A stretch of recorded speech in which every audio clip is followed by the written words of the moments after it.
Welcome to Cheater Confessions. Let's get started with today's story. I was sitting at the kitchen table that Wednesday morning, scrolling through my phone when I saw it. Karen's profile picture popped up first, then the caption in bold, "Oh, I'm not anyone's property. Period." The post had a trail of clapping hands and heart emojis from her friends. One even wrote, "Preach, Queen." I set the phone down and took another sip. We hadn't fought. We hadn't even had a tense word that week. The night before, I'd cooked us dinner and we'd watched a show together. Nothing had hinted at this. 15 minutes later, Karen walked into the kitchen, hair still damp from the shower, humming like everything was normal. She poured herself a glass of juice and said, "Oh, by the way, I'll be out this weekend.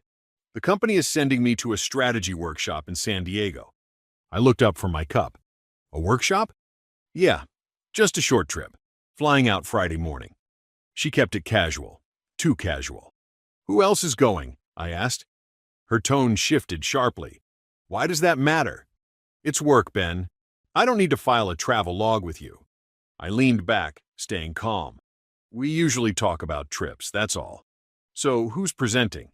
She exhaled, annoyed. "It's me and Adrian.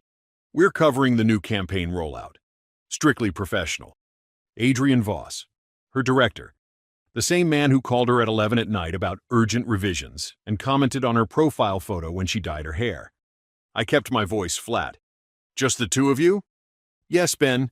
The company only picked 2 people. Stop acting like this is some kind of scandal." She grabbed her bag and slid on her shoes. "You're being controlling. And that's exactly why I posted what I did this morning. I don't belong to anyone." She left without a goodbye kiss. I thought about that post again. It wasn't random. It was the opening act. I didn't raise my voice. I didn't chase after her. Instead, I went to my study, pulled out a legal pad, and wrote down what I knew. Karen wasn't on the deed. She wasn't listed on the mortgage or utilities. From the start, she and I had agreed. I'd cover the house, she'd handle groceries and smaller bills. She never asked to be added, and I never offered. I called someone I trusted, Priya Malhotra, a friend from college who now worked as an attorney. I told her everything, including Karen's post and the sudden trip with Adrian. Priya didn't laugh, didn't judge. She just said, "Ben, if she's not on your title or lease, she's legally a guest. You can terminate her occupancy with written notice. Do it clean, do it documented." That's all I needed. That evening I drafted a 30-day notice, clear and simple.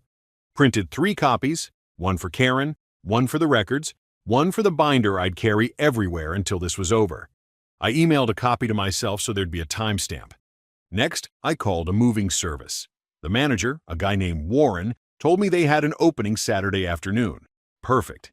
Karen would still be in San Diego. I booked a storage unit under her name, prepaid for a month, and set the movers to drop everything there.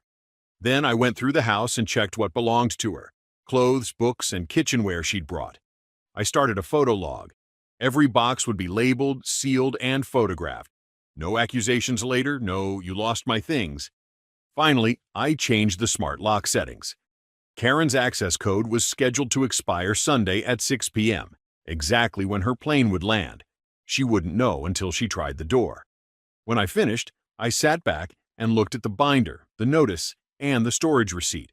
Everything was lined up. No yelling, no drama. She had posted that she wasn't anyone's property. Fine. She would get exactly what she asked for. Friday morning came, and Karen was buzzing around the bedroom with her suitcase.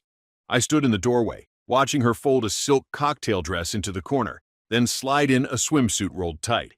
I raised an eyebrow. "That's a lot for a workshop." She didn't look up. "San Diego has a pool, Ben.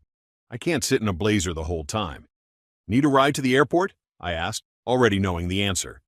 "No," she said quickly, zipping her bag. "Adrian offered. It's on his way." Of course he had. She grabbed her suitcase and gave me a quick tap on the shoulder, nothing more. No hug, no kiss, just a roommate's courtesy. I watched from the living room window as Adrian's silver Audi pulled into the driveway. She rolled her suitcase down, slid into the passenger seat, and they drove off without either of them glancing back. As soon as the car disappeared, I started. I moved room by room, boxing everything that belonged to her. The movers arrived right on schedule on Saturday afternoon. They worked fast. Within 2 hours, everything was loaded and secured. I followed them to the storage facility, signed the paperwork under Karen's name using her mail info, and prepaid for 1 month. I locked the unit myself and slipped the key into a plain white envelope. Back at the townhouse, I placed that envelope on the dining table alongside the 30-day notice and a short note written in my cleanest handwriting. Karen, your access ends Sunday at 6 p.m. All belongings are safe in storage. Details enclosed. Ben. I stood there for a moment, looking at the envelope in the center of the empty table. The silence in the house felt different. The stage was set. Sunday evening, right on time, the front door rattled. Then came the beep of the keypad, followed by silence. A second beep, a third. Then fists pounded against the wood. Ben, my code's not working. Karen's voice cut sharply through the hallway. Open the door. I turned down the television volume and walked over. I cracked the door, keeping the chain on. Welcome back. How was San Diego? Her face was flushed, suitcase in one hand, phone in the other. And standing behind her, arms crossed, was Adrian Voss. Karen pushed the suitcase forward. What did you do to the lock? Your code expired, I said. She tried to shove the door. The chain held. Don't play games. I live here. I shook my head. No, Karen. You never did. You were a guest. Your things are safe in storage.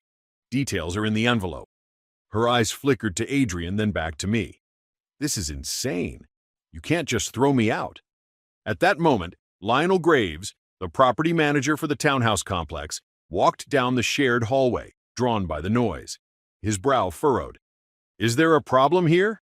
I held up my binder. No problem, Lionel. Documents are inside if you want to see proof. Karen spun toward him. He's locking me out of my own home. Lionel looked at me, then at her. Karen, your name isn't on any paperwork I've ever seen. I smiled thinly. Since you're here, Adrian, what did you think of the keynote? He blinked. The keynote? The leadership workshop, I said evenly. What was the best part? Karen's lips pressed tight. Adrian shifted his weight. Neither spoke. That's when Officer Keenan Doyle and his partner arrived, called by another tenant. I handed over the binder. They flipped through the deed, the notice, the photos. After 5 minutes, Doyle turned to Karen. Ma'am, this is a civil matter. He's within his rights. You'll need to leave. Her mouth opened, then closed. Adrian touched her elbow, but she jerked away. I closed the door gently, leaving them both in the hallway. The next morning, I walked into work and got called straight into my manager's office. He slid a printed email across the desk. Anonymous complaint to HR. Says you threatened your partner with a weapon during a domestic dispute. I didn't flinch. That's false. He studied me. Can you prove it? Yes. I pulled up the door camera feed on my phone. It showed Karen pounding on the door, Adrian hovering behind her, and the police calmly reviewing paperwork. No raised voices, no weapons. I forwarded it to HR on the spot. My manager leaned back, exhaled through his nose, and muttered, "What a waste of time." That evening, I found a notice taped to my front door. Multiple noise complaints. Curious, since my neighbors on both sides were out of town and I'd been in bed by 10 every night. Another attempt, another failure. By Wednesday, Karen escalated online. She posted a picture of my townhouse and wrote, 3 years together, and he threw me out while I was at a work conference. I'm homeless because some men can't handle independent women. The comments flooded in. Strangers calling me abusive, a few promising to show up and deal with me. I didn't post often, but this time I made an exception. I uploaded screenshots, her original post about not being anyone's property, her flight confirmation to San Diego with Adrian, the restaurant photo she had shared from the trip, and the 30-day notice with her name missing from any official record. My caption was short, interesting fiction. Here's the actual timeline. By midnight, the post had spread through our circle. One of Adrian's former colleagues even chimed in, writing, "Same old Adrian. Nothing's changed." Karen must have seen it, because around 2 a.m., the garage camera caught her crouched beside my car, spray can in hand. She scrawled "abuser" across the door in red paint. The next morning, I walked outside, filmed the damage, and called the police. Officer Doyle showed up again, clipboard ready. He didn't even look surprised. "Mr. Clark," he said, jotting notes, "you've been thorough so far." Keep the evidence. This will help later. I nodded. I've been thorough because I knew it would come to this. Friday morning, I walked into the county courthouse with my binder under my arm. Karen was already there, sitting at a table with her mother and Adrian at her side. She looked confident until the clerk called our case number. Her petition claimed illegal lockout. I handed the judge my binder. Inside, deed in my name, utility bills, the 30-day notice, receipts from the storage unit, photos of every box, and the police report documenting the vandalism. The judge flipped through silently, then looked up. Miss Whitfield, were you ever on the deed, mortgage, or lease for this property? Karen shifted in her chair. No, but did you pay rent directly to the landlord? She hesitated. We had an arrangement. I covered groceries. The judge closed the folder. Then, at best, you were a guest. Proper notice was given. Petition dismissed. He glanced at my photo of the spray-painted garage. Mr. Clark, you may pursue restitution for damages. Officers will provide the necessary forms. Karen's face drained of color. Adrian stared at the floor. Her mother shot me a glare sharp enough to cut glass. In the corridor afterward, her mother came up to me first. You destroyed my daughter's life because you were jealous. Jealous of her success. Jealous of Adrian. I met her eyes. Your daughter destroyed her own life. I just stopped funding it. Karen appeared from behind a column, voice trembling. Ben, please. Can we talk? Alone? I folded my arms. Sure. Start with the workshop. How was the keynote? Her mouth opened, then closed. It was fine. I raised an eyebrow. Funny. Because the company's website shows that the real conference was in Chicago. You were in San Diego, at a resort. Adrian booked it 3 weeks ago. Want to try again? Adrian stiffened. He muttered something about having to make a call and slipped away, leaving her standing there. Karen's shoulders sagged. It wasn't what you thought. I just needed space. You needed freedom, I cut in. Congratulations, you've got it. I turned and walked out of the courthouse, binder still under my arm. Within a week, the fallout hit both of them. Adrian was quietly reassigned. Officially, it was called a departmental restructure. Everyone knew better. Word had spread about the San Diego trip, my post, the court case, and the vandalism charge. He lost his direct reports and was moved to an internal role with no visibility. Karen fared worse. She left the courthouse telling everyone she'd bounce back, but the truth traveled faster. Her co-workers saw the screenshots, the judge's ruling, and the paint on my garage. Clients didn't want her on their accounts. Within a month, her company let her go. The storage facility called me 2 weeks later. Mr. Clark, the unit in Miss Whitfield's name is overdue. If payment isn't made, we'll auction the contents. I forwarded Karen's contact info and washed my hands of it. A month passed. She never showed. I heard through mutual acquaintances that she'd been bouncing between friends' couches. One asked her to leave after she brought Adrian over at 2 in the morning. Another told her to go when groceries kept disappearing. One night, my phone lit up with an unfamiliar number. I let it go to voicemail. Her voice trembled through the speaker. Ben, I know I messed up. I don't have anywhere to go. My credit's shot. Can you at least help me get an apartment? I didn't call back. Instead, I met with Julian Cross, the prospective tenant I'd lined up weeks earlier. He was a software engineer, quiet, reliable. We shook hands, and by the following week, he moved into the spare room. He paid his share on time and even cleaned the kitchen without being asked. The house felt different with Karen gone. Lighter, calmer. No late-night phone calls, no slammed doors, no hidden suitcases.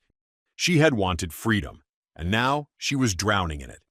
Karen's story unraveled quickly. The vandalism charge stuck. She owed restitution and fines. Her resume was stained, her network shrinking. Friends who once cheered "Preach Queen" on her independence post now avoided her calls. I heard she moved back to her parents' place in another state. On social media, she posted vague quotes about rising from ashes and surviving narcissists. None of it matched the reality people already knew. Meanwhile, my life leveled out. Julian turned out to be an excellent roommate, steady, respectful, even fun to have around. We started a weekly poker night with some neighbors. The house was quiet again, in the best way. One evening, I sat at the same kitchen table where this all started. My phone lit up with a memory notification. It was Karen's older post. "Oh, I'm not anyone's property. Period." I stared at it for a long moment, then laughed. She was right. She wasn't anyone's property, and I wasn't her safety net, her landlord, or her backup plan. In the end, she got what she declared: freedom from ownership. What she hadn't counted on was what freedom really costs. I closed the app, took a sip of coffee, and leaned back. Life was quiet, stable, and that was enough. Thank you for watching. Welcome to Cheater Confessions. Let's get started with today's story. I never expected a routine scan to turn into a life detour, but that's exactly what happened. The doctor called me into his office after running tests on some abdominal pain I'd been brushing off.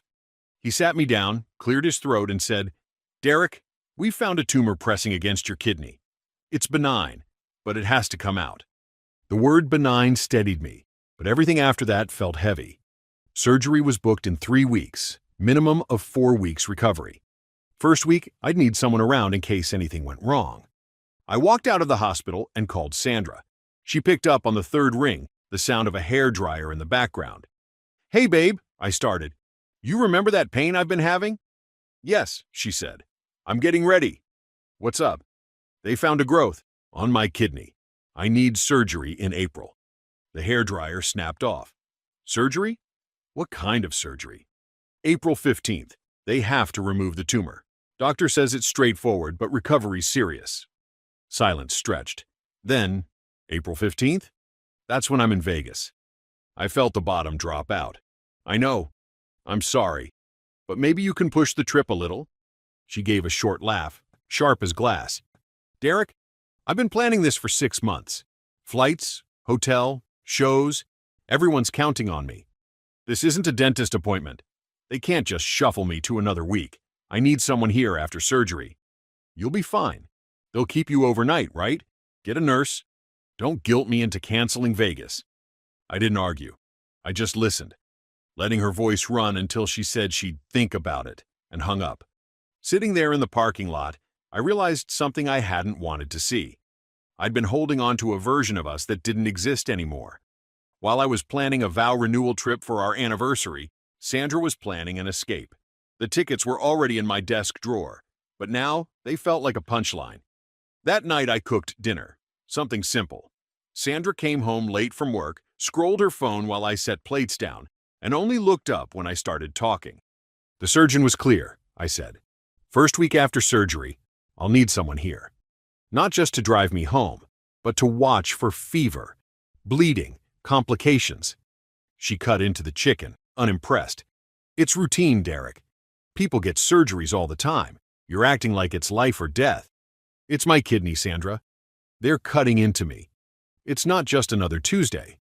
Vegas is once in a lifetime. We booked the suite, the shows, and the pool passes. Canceling means throwing thousands away. The girls would kill me." "I'm not asking you to give up a spa weekend," I said, keeping my tone level. "I'm asking you to be here when I come out of surgery. Just the first week." "Hire someone," she shot back. "That's what people do.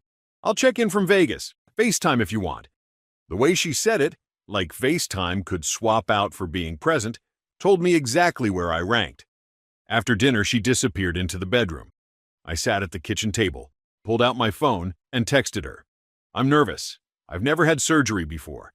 I really need you there." Hours passed. When her reply finally buzzed through, it read, "LOL. You actually thought I'd cancel my Vegas trip for your surgery? You'll be fine. Don't guilt me." I stared at it for a long time. Then I opened the hospital portal and switched my emergency contact from Sandra to my sister, Elaine. I called Elaine next, explained what was happening. She didn't hesitate. "I'll book a flight. Don't worry about a thing." The contrast was sharp. Sandra was arguing about show tickets. Elaine was packing her bag. I lay awake that night listening to Sandra's laughter from the living room as she FaceTimed her friends about nightclub reservations. I realized she'd already made her choice.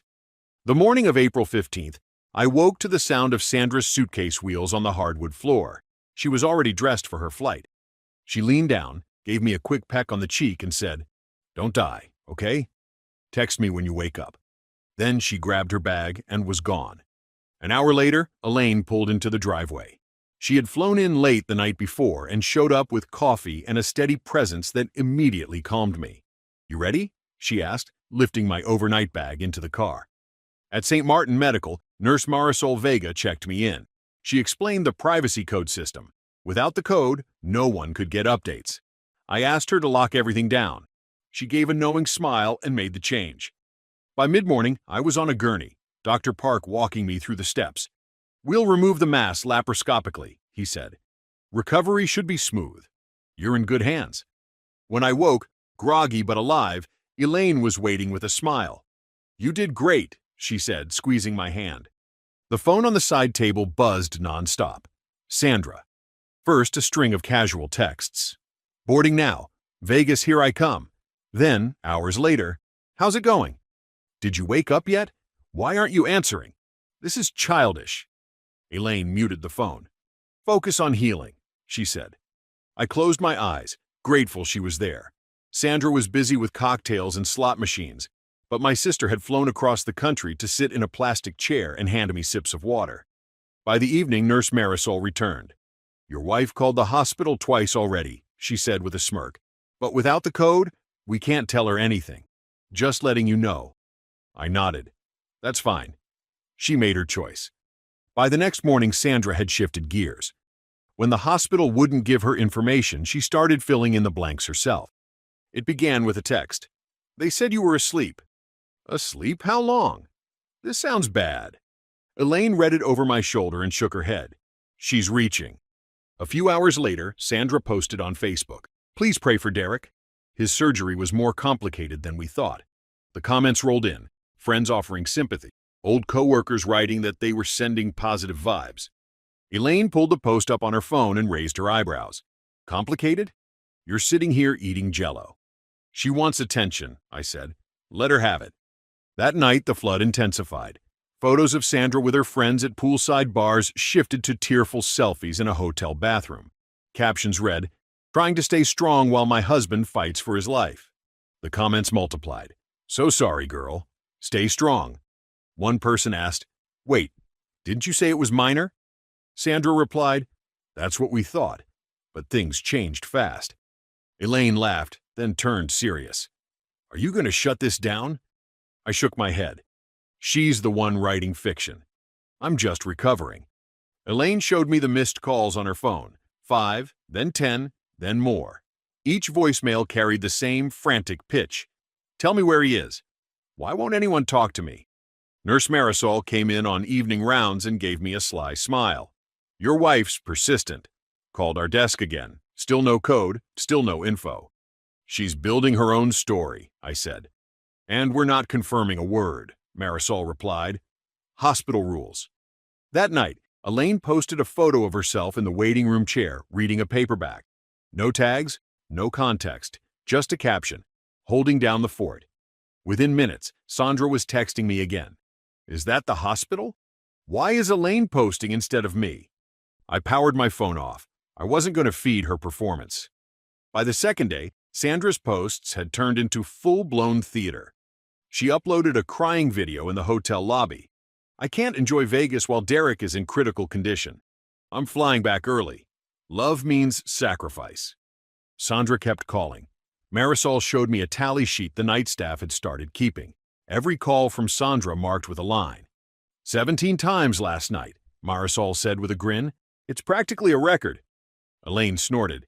"She'll burn her phone battery before she burns through this hospital's rules." Around noon, the patient advocate, Belinda Morris, stopped by. "Your wife's been trying every back channel she can think of," she said. "I just want to check. Do you want her getting updates?" "No," I said simply. "Elaine's my contact." Belinda nodded. "That's your right. We'll keep the wall up." Meanwhile, Sandra escalated online. She posted, "Vegas trip canceled. Rushing home to my husband, who's fighting for his life." Pictures showed her at the airport with mascara streaked down her face. Her friends filled the comments with heart emojis and prayer hands. Elaine handed me her phone again. "She's turning this into a movie trailer." Sandra tried FaceTiming me from the boarding gate. Elaine answered instead. "He's resting," she told her flatly. "Family only." Sandra shouted, "This is insane. He's dying and you're keeping me away." Elaine hung up without a word. I leaned back against the pillow, exhaustion mixing with a strange calm. Sandra was chasing her own narrative while I was surrounded by people who actually showed up. "Think she'll tone it down once she lands?" Elaine asked. "Not a chance," I said. On the morning of day 3, Dr. Park came in with a smile. "Everything looks good, Derek. No complications, clean margins. You're cleared to go home today." Elaine started gathering my things while Marisol printed out the paperwork. I felt lighter than I had in weeks, until the door slammed open. Sandra burst in, hair a tangled mess, makeup smeared. She looked at me, then at Elaine, and let out a shaky laugh. "Oh my God, you're alive." "I told you it was routine," I said evenly. "I've been calling this hospital nonstop. No one would tell me anything. Do you know how humiliating that is? People think I abandoned you." "You didn't just think that, Sandra. You posted it," Elaine said, her voice sharp. Sandra glared at her. "Stay out of this." Dr. Park cleared his throat. "For the record, Mr. Miller's surgery went smoothly. There were no complications." Sandra blinked. "But," the nurse said. Marisol stepped forward. "I told you he was sleeping. You decided that meant critical. That was your interpretation, not mine." Sandra's face flushed. "So you all let me think he was dying? That's manipulation." "No," I said, my tone calm. "You created your own story." I was recovering. "You were in Vegas." Her hands trembled as she pointed at me. "I left early. I gave up 2 days of my trip for you." Elaine laughed outright. 2 days? "He needed you for 1 week, Sandra, not after the party was over." Sandra looked around the room like she was searching for backup. No one gave her any. Finally, she sat down hard in the visitor's chair. "You don't understand. People online are tearing me apart. They're calling me selfish." "Maybe they're just paying attention," I said, for once. Dr. Park handed me the discharge papers, and Marisol slipped my wristband into an envelope. "You're free to go, Derek," she said gently.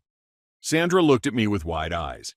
"You can't just leave with her," she said, nodding at Elaine. "We live together." I met her gaze. "Not for long." Sandra followed us down the hall. "You're overreacting, Derek. Let's just go home and talk this through." I kept walking, steady on my feet, Elaine at my side. "Elaine is going with me. The doctor wants me monitored 24/7 for a week. She took time off work. You chose Vegas." "That's ridiculous," Sandra snapped. "I'm your wife. I should be the one taking you home." I stopped at the elevator and looked her straight in the eye. "You weren't here when it mattered. You made your choice. Now I'm making mine." She folded her arms, trying to regain control. "You're being dramatic. Everyone cancels things sometimes. I came back early for you. Doesn't that count for anything?" "Not when early means after you'd already missed the surgery," I said. Her phone buzzed in her hand. Notifications lit up the screen, comments piling up on her posts. In the parking lot, Elaine helped me into the car. Sandra planted herself by the door. "Where are you even going to stay?" "Our apartment is your home." "I arranged movers last week," I said evenly. "My things will be out by the end of the month." Her jaw dropped. You were planning this?" "I was planning a vow renewal trip for our anniversary," I told her. "That envelope is still in my desk. But after you laughed when I asked for help, I called the movers instead." Sandra's face crumpled. "You can't just walk away over one mistake." "This isn't one mistake. It's a choice you made, again and again. Vegas over surgery. Image over reality. Posts over presence." She reached for my arm, her voice softer now. "Please, don't do this. We can fix it." I closed the car door. "I'm already fixing it." Elaine started the engine. Sandra stood there in the lot, still holding her buzzing phone, while I left without looking back. A week later, after the bruises faded and the soreness dulled, Sandra and I sat across from each other in a lawyer's office downtown. The papers were simple enough. Division of property, lease responsibility, no kids to complicate things. "This is insane," she muttered. "You're really ending our marriage over one trip?" I looked at her, calm. "Not one trip. Every choice that came with it." She shoved her copy of the papers into her purse. "People will think you abandoned me." "They can think what they want," I said. "I know the truth." When it was done, I walked out without looking back. I moved into a small rental on the other side of town. Nothing fancy, one bedroom, plain furniture, but it was quiet. On the desk, I set two things in a frame: the hospital wristband with my privacy code and Belinda's card, a reminder that drawing boundaries isn't cruelty, it's survival. Sandra had her Vegas trip. I had my kidney intact and my life back in my own hands. For the first time in years, I felt free. Thank you for watching.